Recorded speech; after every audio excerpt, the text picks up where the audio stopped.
சேலத்துல இன்னைக்கு அம்மாப்பேட்டை, கொண்டலாம்பட்டி, அஸ்தம்பட்டி ஏரியாக்கள் எல்லாம் குடிநீர் பிரச்சனை தலைவிரிச்சு தாண்டவாகும்.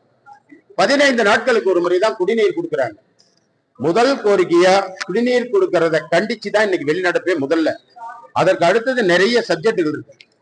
ஒரு மாநகராட்சியில ஒரு நாள் விட்டு ஒரு நாள் தண்ணி கொடுக்கிற நிலைய அண்ணன் எடப்பாடியார் அவர்கள் ஆட்சியில் இருந்த பொழுது உருவாக்கி கொடுத்தாங்க. காவிரியில மேட்டூர் அணையில தண்ணியே 20 அடி இருந்தா கூட மணல் மேடான பகுதிகளில் இருந்து மணல் மூட்டையெல்லாம் அடுக்கி அந்த தண்ணி 20 அடி தண்ணி இருந்தா கூட சேலத்துக்கு ஒரு நாள் விட்டு ஒரு நாள் கொடுக்கக்கூடிய திட்டத்தை உருவாக்கி கொடுத்திருந்த பொதுப்பணித்துறை அமைச்சராக இருக்கும் பொழுதே.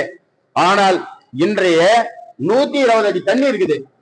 சேலம் மாநகராட்சிக்கு 15 நாளைக்கு ஒரு தடவை குடிநீரை கொடுக்கக்கூடிய அவல நிலையை இந்த மாநகராட்சி நிர்வாகம் ஏற்படுத்தி இருக்குது.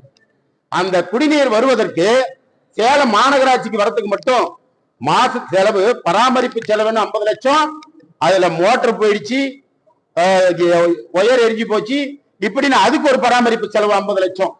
1 கோடி ரூபாயை சேலம் மாநகராட்சி இன்னைக்கு செலவு செய்தான் சேலத்துக்கு பொதுமக்களுக்கு குடிநீரை கொடுக்கக்கூடிய அவல நிலையை இந்த மாநகராட்சி நிர்வாகம் உருவாக்கி இருக்கிறது.